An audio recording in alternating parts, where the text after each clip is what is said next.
이미 지난주에 우리는 두 가지를 살펴봤는데요. 하나는 루디아와 그의 가정이 예수를 영접한 것이 첫 번째 열매였다라고 볼 수가 있습니다. 또 하나는 점치는 귀신 들린 여종을 예수님의 이름으로 붙인 사건이 두 번째 열매라고 얘기할 수가 있고요. 나머지 하나는 오늘 말씀에서 한번 생각해 보려고 합니다. 오늘 본문 19절에서 21절 말씀 우리 같이 한번 읽어보겠습니다. 여종의 주인들은 자기 수익에 소망이 끊어지는 것을 보고 발과 신라를 붙잡아 장터로 관리들에게 끌어갔다가 상관들 앞에 데리고 와서 말하되 이 사람들이 이르되 우리의 성을 심히 요란하게 하여 로마 사람인 우리가 받지도 못하고 행하지도 못할 풍속을 전한다 하거늘. 아멘.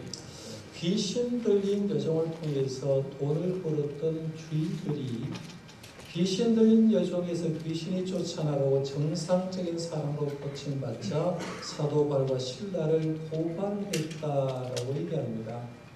상식적으로 좀 이해가 안 되는 얘기 아닙니까? 귀신 들린 사람을 고쳐주면 이 사도 바울과 실라를 자기 집에 초청하고 음식을 대접하고 인정해줘야 되는데 오히려 고발을 했다라고 얘기합니다. 그 이유를 19절 말씀에 보면 자기 수익에 소망이 끊어진 것을 보고라고 합니다.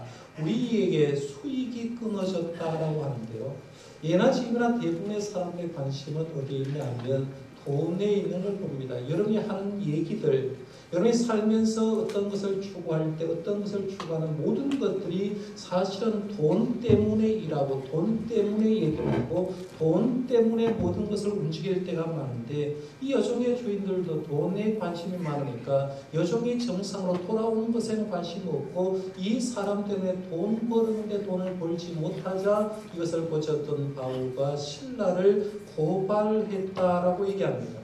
고발한 내용 가운데 보면 예수님의 이름으로 이 사람이 깨끗하게 나았다는 말은 절대로 하지 않고 오히려 그것은 쏙 뺀 다음에 이 사람은 유대인이다 하죠. 이 사람 빌립보성을 지금 요란하게 한다고 얘기하고 이들이 지금 로마 사람이 우리에게 이상한 풍속을 전한다라고 얘기하면서 자기들에게 유익한 것만 가지고 사람들에게 고발을 하게 됩니다. 고발을 한 다음에 그 다음 난 이 일을 이렇게 말합니다. 22절에서 24절인데요. 그래서 제가 한번 읽어보겠습니다. 우리가 일제히 일어나 고발하니 상관이 옷을 찢어 벗기고 매로 치라 하여 많이 친 후에 옥에 가두고 간수에 명령하여 든든히 지키라 하니 그가 이러한 명령을 받아 그들을 깊은 옥에 가두고 그 발을 착고에 든든히 채웠더니라고 합니다. 이게 보면 우리가 일제히 일어나서 고발했다라고 얘기를 합니다. 고발했다라고 하는데요. 우리가 일제히 일어났다니 아마 군중 심리가 발동되지 않았을까라고 생각하는데 빌립보 장터에서 고발하는 거죠. 그러니까 보통 장터라고 얘기하면 농년시장이다, 아니면 서문시장 같은 그런 장터를 얘기하면 안 됩니다. 여기서 장터는 아고라를 얘기하는데 이스라엘 사람이나 그 모든 사람들이 그 시대에는 어떤 많은 사람이 모이는 광장을 얘기합니다. 토론하고 철학을 논하고 어떤 것을 재판하는 그 장터를 얘기하는데 이 아고라에 모여서 군중 심리가 확장되면서 바울 죽여라, 신라 죽여라고 얘기하는 거예요. 이렇게 군중의 움직임에 요동이 일어나자 상관들은 큰일 난 거죠. 왜냐하면 이 로마차에 사는 사람들은 나라가 평안하게 중요한데 뭔가 들썩들썩하고 움직임에 보이니까 결국에는 상관들이 부하들에게 명령합니다. 저 사람들 옷을 찢어라, 벗겨라 라고 얘기한 다음에 배로 치라고 얘기합니다.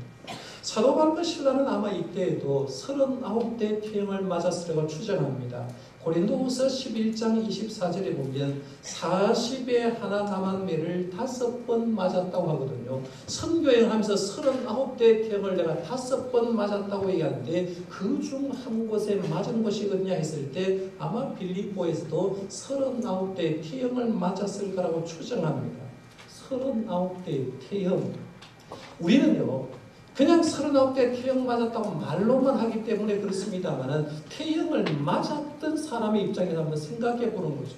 예수님도 십자가를 지기 전에 39대 태형을 만났는데 그리스도의 순환이라는 영광을 보면서 그 피 흘리는 모습을 보면서 얼마나 고통스러울까 생각하는데 이 사도 바울과 실라도 39대 태형을 맞고 그 다음에 감옥에 갔습니다. 바울이 깊은 감옥에 갇히는데요.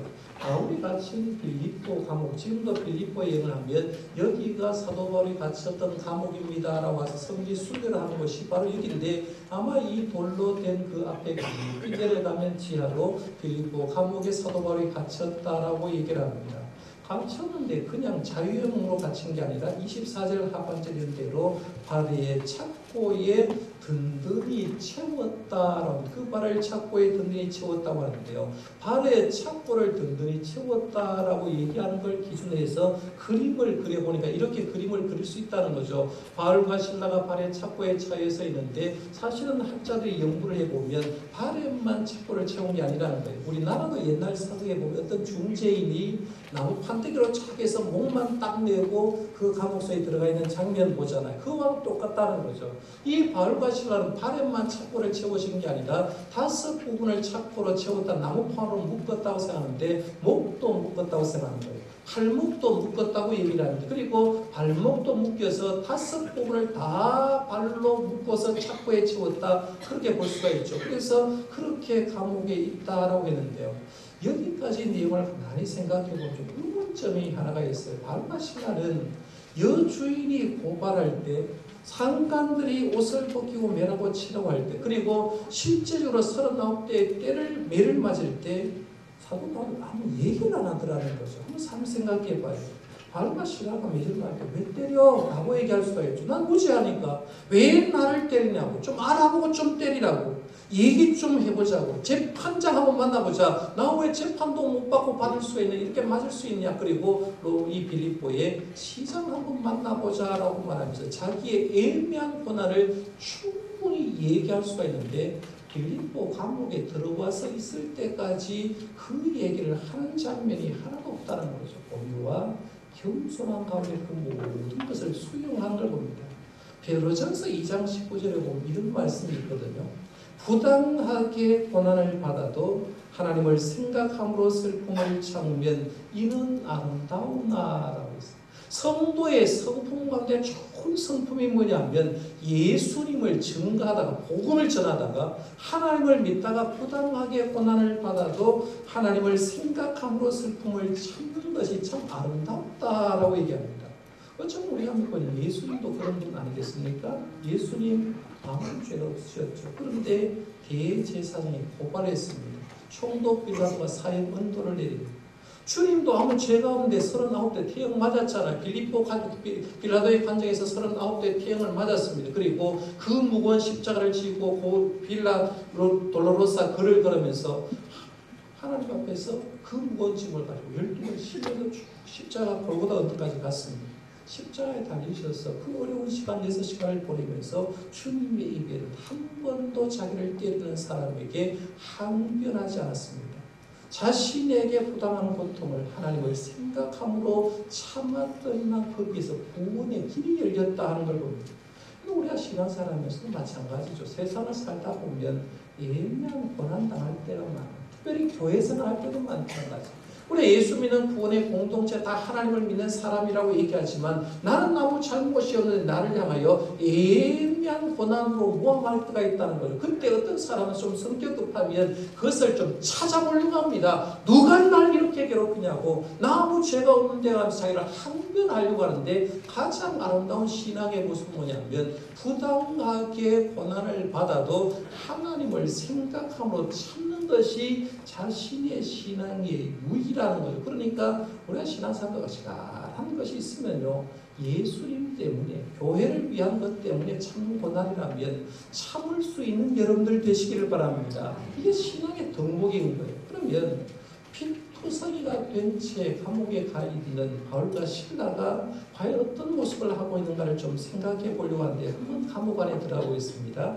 25절 말씀입니다. 25절 같이 한번 읽어봅니다. 시작. 한밤중에 바울과 실라가 기도하고 하나님을 찬송하며 죄의 수들이 듣더라. 한 번 더 읽어봅니다. 한밤중에 바울과 실라가 기도하고 하나님을 찬송하며 죄의 수들이 듣더라. 아멘. 한밤중에라고 했어요. 한밤중에. 우리 몰라도 39대 태형을 맞고 첩보에 차여서 감옥에 들어온 순간 사도 바울과 실라는 의식을 잃지 않았을까 이런 생각해 봅니다. 39대 태형 맞았습니다. 예수님도 가다가 쓰러졌으니까 거기에다가 바울과 실라는 아마 저녁 무렵에 맞았을지 모르지만 배가 고픈데 저녁 대접하는 사람 없죠. 허기진 채 있었습니다. 그리고 아까 봤던 빌립보 감옥 속에 들어왔으니 감옥에 참 냉기가 자기에 흠습하지 않겠습니까? 39대 매를 맞고 저녁은 먹지 못하고 감옥에 찬 공기가 들어오는 순간 감옥에 들어가는 순간 이 사도 바울과 실라는 그 순간 들어오면서 의식을 잃어버렸다고 생각합니다. 기절했을 겁니다. 의식을 잃어버리고 이제 드디어 정신을 차린 시간이 언제냐면 한밤중이라는 거죠. 정신을 차려보니까 한밤중인데 정신을 차려서 사도 바울과 실라가 지금 뭘 하고 있느냐 하면 하나님께 기도하기를 시작했다고 합니다. 하나님께 기도하고 그리고 기도가 끝난 다음에 하나님을 찬양하기 시작했다고 하는데 이 찬양은 우리가 하는 기도 찬양 같은 찬양이 아니라 시편을 이스라엘 사람들은 찬양으로 옮겼기 때문에 시편을 가지고 읊조렸다는 거죠. 하나님께 읊조렸다는 거예요. 저와 여러분들 이랬으면 얼마나 좋겠습니까? 이해할 수 없는 일을 겪었을 때, 때로 손해를 보았을 때, 억울한 일을 당했을 때, 배신을 당했을 때, 그 순간은 너무나 충격이 커서 제 정신이 아니더라도 정신을 차린 다음에는 하나님을 보게 되고 하나님을 본 다음에 찬양하고 기도하는 사람만 된다고 하면 우리 참 믿음의 사람이라고 볼 수가 있죠. 믿음의 사람일수록 좀 영성이 깊다는 사람일수록요 절망의 환경에서 하나님을 쳐다보고 기도하고 찬송의 성을 봅니다. 성경의 한 사람 예를 든다고 하면 욥을 들 수 있죠. 욥이 사탄이 시험했습니다. 그 많던 재산 하루아침에 갚버렸죠. 10자녀 폭삭집이 주저앉아서 10자녀 한순간에 죽었습니다. 아마 보통 사람 같으면 미쳐버렸습니다. 그런데 욥은 그런 형편에도 하나님께 뭐라고 합니까? 주시니도 여호와시오 거두시니도 여호와시오니 여호와 이름이 찬송을 받으실지니이다 라고 말하면서 그 순간 정신을 차리고 하나님을 향하여 기도와 찬송을 드린 걸 봅니다. 우리나라의 기독교 역사 가운데 손양훈 목사님도 그런 분 아닙니까? 여순 반란 사건 때 두 아들 손동인이와 동실이 잃어버렸잖아요. 동시에 두 아들 잃고 두 아들 장례식에 손양훈 목사님 거기에 모인 조문객들과 성도에게 답사를 하는데 이렇게 답사합니다. 나 같은 죄인의 혈통에서 순교의 자식이 나게 하셨으니 하나님 감사합니다. 삼남 삼녀 중에도 가장 아름다운 두 아들을 바치게 하셔서 감사합니다 라고 말하면서 9가지의 감사 제목으로 하나님께 감사를 하면서 두 아들을 장례식을 치르면서 하나님을 향하여서 감사하고 찬양하는 걸 보게 됩니다. 지구촌교회 이동원 목사님 쓰신 책을 지금 보면서 사도행전을 강의를 하고 있는데요. 지구촌교회 이동원 목사님 쓰신 책에 보니까 일본에도 사도 바울과 실라와 같은 한 사람, 자기의 삶이 절망의 시간이지만 기도하고 찬양하는 사람이 있다라면서 소개해 놓은 걸 그 부분을 제가 좀 옮겨보려고 하는데 이분은 일본의 가장 가난한 목사님의 사모님이었습니다. 이름이 하라자키 모모코 여사라는 분을 소개했어요. 가난한 목사이 아니었으니까 얼마나 힘들게 살았겠습니까? 그런데 이 하라자키 모모코 여사는 44세 하나님께 부름받고 세상을 떠나게 됩니다. 44세 젊었잖아요. 그런데 젊은 이 사모님에게 악성 폐암이 걸려버렸습니다. 악성 폐암 순교를 받았는데 차마 그 말을 들었던 남편 목사님이 사모님에게 얘기를 보내줍니다. 당신 악성 폐암이라고 얘기하지 못하고 한참을 지나서 그래도 죽어가는 저 아내에게 당신에 대해서 얘기를 해야 되겠다라고 생각되고 나중에야 아내에게 얘기합니다. 당신 악성 폐암인데 의사가 얼마 살지 못한다고 하네라고 얘기를 했습니다. 남편을 통해서 악성폐암이고 며칠 살지 못한다는 그 소리를 들은 다음에 이 모모코 여사는 남편에게 부탁을 합니다. 나를 위해서 노트 2권만 좀 사달라. 노트 2권만 사달라. 그러면 그날부터 있는 힘을 다해서 매일매일 일기를 시작합니다. 생명이 붙어있는 44일 동안 죽기 이틀 전까지 매일매일 글을 쓰기 시작합니다. 그리고 사실은 죽기 하루 전날도 힘이 없어 쓰지 못하고 구술로 자기 남편이 대신해서 썼는데 남편에게 악성폐암에 걸렸다는 말을 듣는 그날 일기 내용입니다. 그날이 1978년 6월 28일 수요일이었습니다. 일기입니다. 내 마음은 주께 경배하며 내 영혼은 내 구원에 되신 하나님을 기뻐하노라. 오늘이란 날 1978년 6월 28일을 나는 분명히 적어 놓아야 하겠다. 오늘은 내 길지 않은 생애에 있어서 획기적인 날이 되었다. 나의 생애는 오늘부터 시작된다. 이제부터가 진정한 삶이다. 악성폐암으로 죽는다는 말을 들었던 그날 내 마음은 주께 경배하며 내 영혼은 내 구원의 하나님을 기뻐하노라 하면서 찬양을 했습니다. 그로부터 한 달 정도 지난 다음에 7월 30일이었습니다. 주일입니다. 주일날 다른 성도는 자기 사모니까 다른 성도는 예배당에 나갔는데 그는 길게 딸려서 예배당에 갈 수가 없습니다. 자기 남편은 예배당에 가서 예배를 인도했겠죠.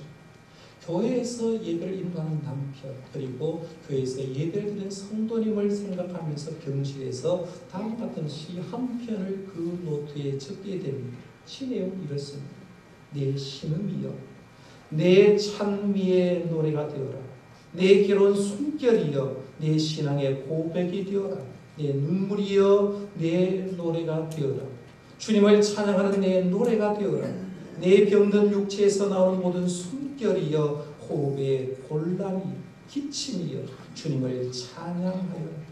내 열이여 땀이여 내 숨결이여 최후까지 내 구원의 주를 찬송하라. 내가 악성폐암에 걸려서 며칠 남지 않는다고 얘기하면 여러분 우리가 그 순간에 과연 이런 고백을 할 수 있겠습니까? 내 모든 어려움이 주님을 찬양하라고 얘기를 하고 있는데요. 위대했던 신앙의 인물들을 보니까 자기 삶이 절망의 환경에도 하나님께 기도하고 하나님께 찬양하더라는 저와 여러분도 우리의 신앙의 상태가 지금 좋습니다. 그러나 때로 절망의 환경에 간다고 할지라도 그 시간에도 하나님께 기도하고 찬송하는 성숙한 그리스도인이 되시기를 바랍니다. 오늘 말씀에 보면 바울과 실라가 절망의 환경에서 기도를 했는데 그 기도와 찬송을 말씀해 보니까 죄수들이 들었다고 하죠. 말씀 25절에 있어요. 한밤중에 바울과 실라가 기도가 하나님을 찬양하며 죄수들이 듣더라라고 했어요. 그래서 듣더라는 말은 헬라의 원어의 의미는 뭐냐면 주목하여 경청하다는 뜻입니다. 주목하여 경청하다. 건성으로 들었다는 말이 아니에요. 우리가 설교를 하는데 어떤 사람은 제가 설교를 하고 강구를 해도요. 분명히 제가 얘기를 했는데 안에가 모르는 거 있어요. 한쪽 귀로 들고 한쪽을 흘려버려야 되는데 여기서 들었다는 말은 그런 뜻이 아니라는 거예요. 주목하여 들었다는 말은 주목하여 경청했다는 말입니다. 한마디로 말해서 사도 바울과 기도하는 말, 사도 바울과 실라가 찬송하는 찬송을 집중해서 경청했다는 거죠.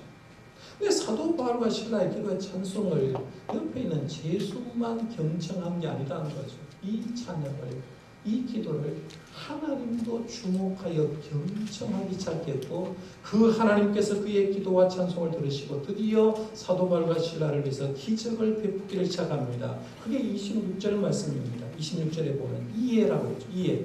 사도 바울과 기도하고 찬송했을 때 결국엔 이에 갑자기 큰 지진이 나서 옥터가 움직이며 문이 곧 다 열리며 모든 사람이 메인 것이 다 벗어진지라고 했습니다.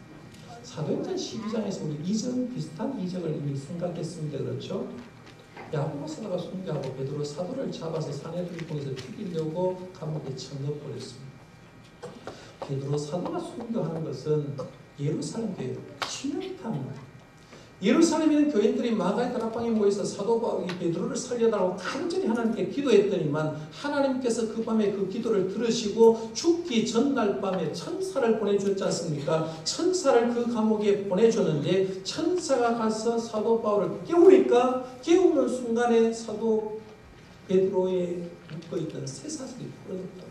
천사가 일어나라 가자 그래서 첫째 파수, 둘째 파수신하고 시내로 향하는 옥문을 향했는데 문이 저절로 열렸다고 했죠. 여기에서 오토매틱 도어가 나왔다. 그래서 오토매틱 도어를 개발하는 사람이 이 말씀을 보고 사람이 지나갈 때 저절로 열리는 문을 만들었으면 좋겠다 해서 지금 우리는 그런 문을 다니고 있다고 했는데 빌보 감옥을 가만히 보면 천사 대신에 뭘 보내주느냐 하면 지진을 일으켰잖아요. 지진을 일으켰어요. 지진이 나게 했고 지진이 나자 옥토가 움직였습니다. 감옥 문이 열렸고 죄수들이 매였던 착고도 풀렸다라고 얘기합니다. 방법은 달라요. 분명한 방법은 다른데 어떤 사람에 따라 형편에 따라서 역사는 방법은 다르지만 분명한 사실은 하나님의 사람을 하나님은 지켜주고 있다는 거죠. 기적을 통해서 지켜주고 있다는 거예요. 저는 바라기는요. 우리의 삶의 환경이 다르고 다 개인이 다르지만 여러분의 삶에서 하나님의 임재하심을 살아계심을 체험할 수 있기를 바랍니다. 하나님 살아계심이 역사에 있는 거예요. 그래서 오늘 본문을 보면 모든 상황이 해제되는 것 같은데 문제가 하나 있었어요. 죄수를 짓고 있는 간수예요. 간수는 이 사도 바울과 시라가 표성이 된 채 왔을 때 관심 있게 봤을 겁니다. 한밤중에 나와서 찬송하고 기도하는 모습을 보면서 저 사람 좀 특별한 사람이네라고 생각하다가 간수가 야간 근무를 했으니까 밤에 아마 잠깐 졸았던 것 같습니다.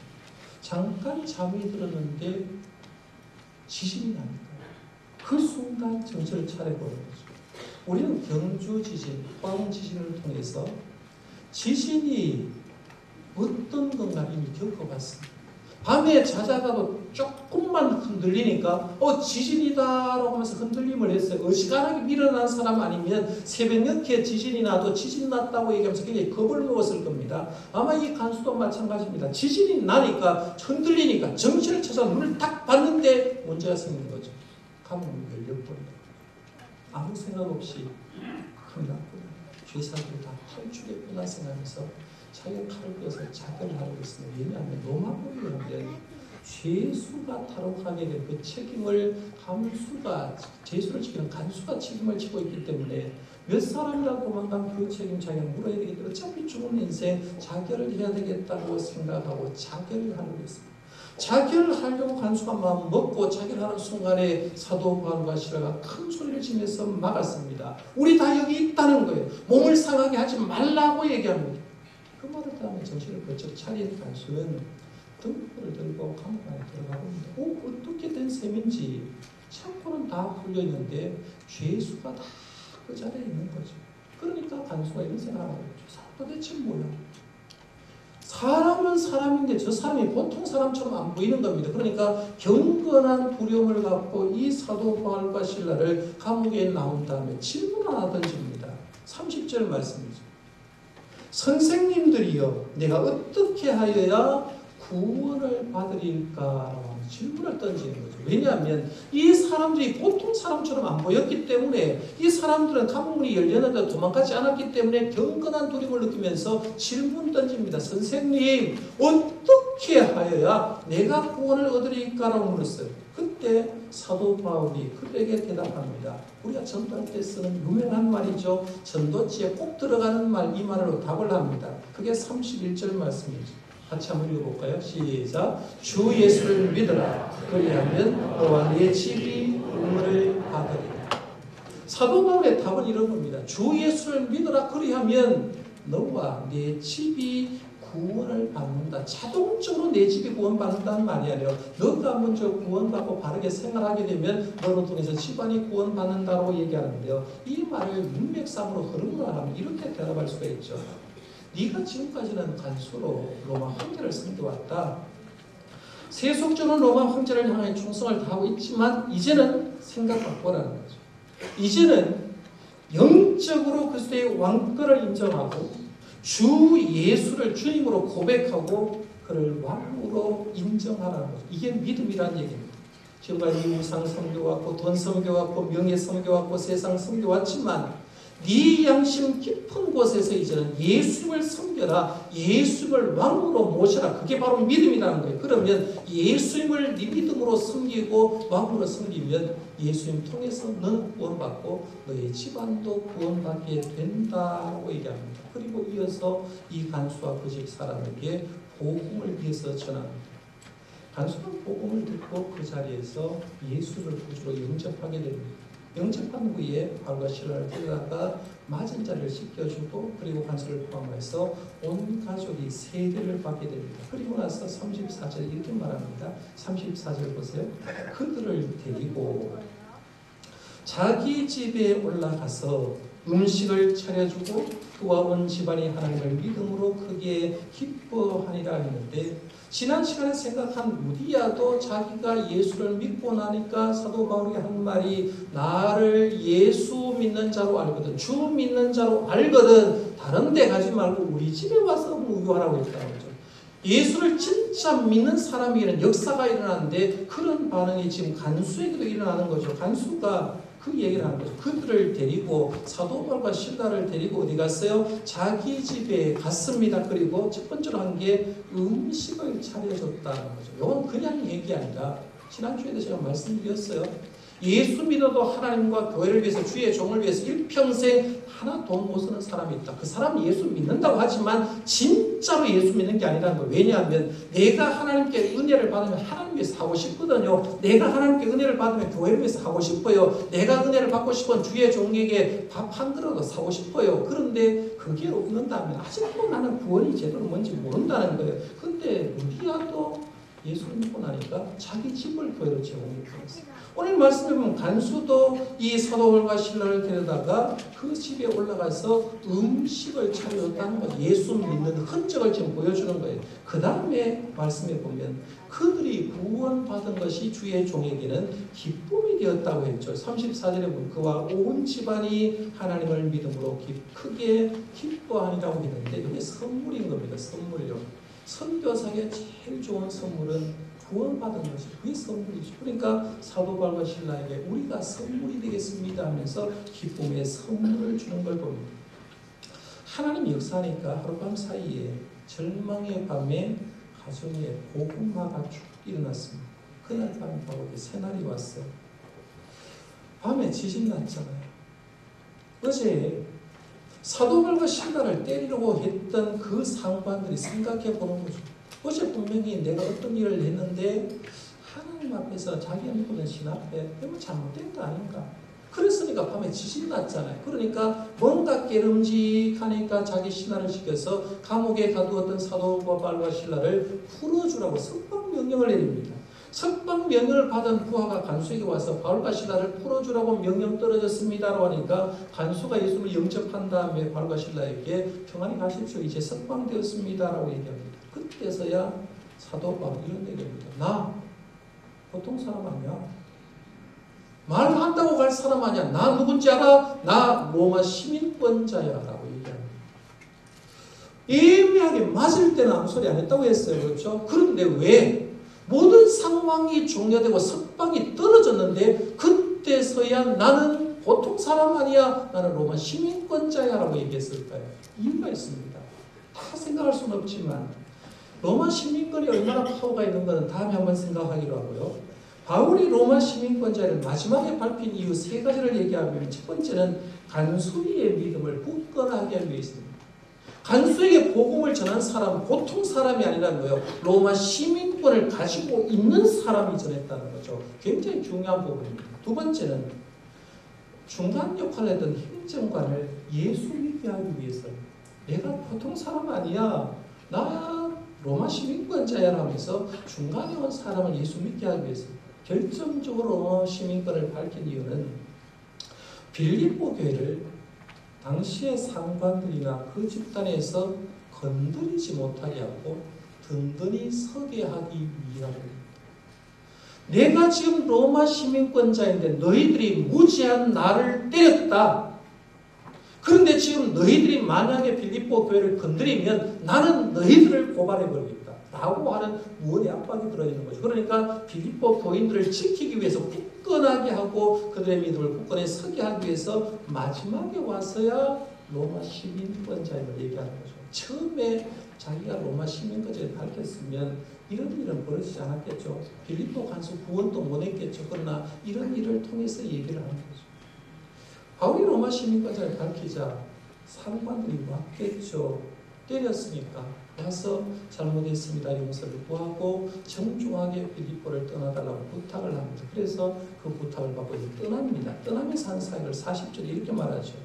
두 사람이 옥에서 나와 루디아의 집에 들어가서 형제들을 만나보고 위로하고 가니라 했는데 두 사람이 빌립보 감옥에서 나와서 어디로 갔다고 했어요? 루디아의 집에 들어갔다. 이 루디아의 집은 뭐라고 했습니까? 빌립보 교회라고 했어요. 교회에 가니까 교회에 많은 성도가 있었습니다. 형제를 만나보고 위로하고 가니라 했어요. 너희들 걱정 안 해도 된다라고 하는 거죠. 믿음 안에 든든히 서 있어라 라고 얘기를 하고 그러고 나서 데살로니가로 전도 여행을 옮긴 것을 보게 됩니다. 이제 정리를 해보겠습니다. 사도 바울은 빌립보에서 세 가지 열매를 맺습니다. 하나는 루디아 가정을 구원하는 역사를 베풀었고요. 두 번째는 귀신 들린 여종을 고쳐줬습니다. 세 번째는 빌립보 감옥의 간수의 가정을 구원했습니다. 세상적으로 보면 대단한 사람 아니고 루디아도 아마 중상층쯤 되지 않았을까. 귀신 들린 여종은 당연히 하류층의 사람이겠죠. 빌립보 감옥의 간수도 그냥 중하 정도의 보통 사람이었을 겁니다. 그런데 세상 사람을 볼 때는 보통 사람이 있는데 별 볼 일 없는 사람인데 하나님은 이들로 통해서 빌립보 교회를 세웠고요. 루디아의 집이 빌립보 교회가 되어버렸죠. 그렇죠? 빌립보 교회가 세워지고 개척하나 했습니다. 간수의 집이 빌립보 교회가 되어버렸죠. 강가의 기도처에서 말씀을 전하러 갔는데 강가의 기도도 결국에는 예수 믿는 사람이 많이 생겼으니까 빌립보 교회가 되었을 겁니다. 그러니까 사도 바울은 빌립보에서 복음을 전하면서 교회를 세 개를 형성하는데 루디아의 집에 간수의 집에 강가 기도처에서 교회를 형성하게 됩니다. 이 빌립보 교회가 어떤 일을 하느냐면 나중에 보면 사도 바울이 선교할 때 선교 후원금입니다. 사도 바울이 로마의 옥중에 갇혀 있을 때 선교비를 내어서 후원해 주는 걸 보고 사도 바울은 빌립보 교회를 생각하면서 나는 너희들만 생각해도 기쁘다로 말해서 빌립보서에 보면 13번이나 기뻐하라 기뻐하라 기뻐하라 기뻐하라고 얘기해요. 13번이나 기쁨의 서신을 빌립보 교회를 위해서 보내는 걸 봅니다. 자, 그러면 이 말씀에서 결론을 지금 이런 겁니다. 빌립보에 있었던 빌립보 교회는 루디아 가정, 간수의 가정이라고 하죠. 별 볼 일 없는 가정이었어요. 그러나 하나님은 이 가정을 통해서 교회를 세우고 이 가정을 통해서 빌립보 선교를 이루었다고 하죠. 그러면 저와 여러분들도 마찬가지 아닙니까? 나 별 볼 일 없어도 내가 하나님께 예수를 믿음으로 내 가정이 교회만 된다면 하나님의 나라가 확장되는 줄 믿으시길 바랍니다. 여러분이 어떤 존재냐는 거죠. 그래서 우리 교회 공동체는 저와 여러분들이 하나님 앞에 한 사람을 쓰는 것이 얼마나 중요한지를 믿고요. 여러분이 주님 앞에 쓰이고 여러분의 가정이 주님 앞에 쓰임받는 그런 가정 되셔서 우리 모두로 통해서 하나님의 역사가 일어날 수 있기를 바랍니다. 기도하겠습니다. 하나님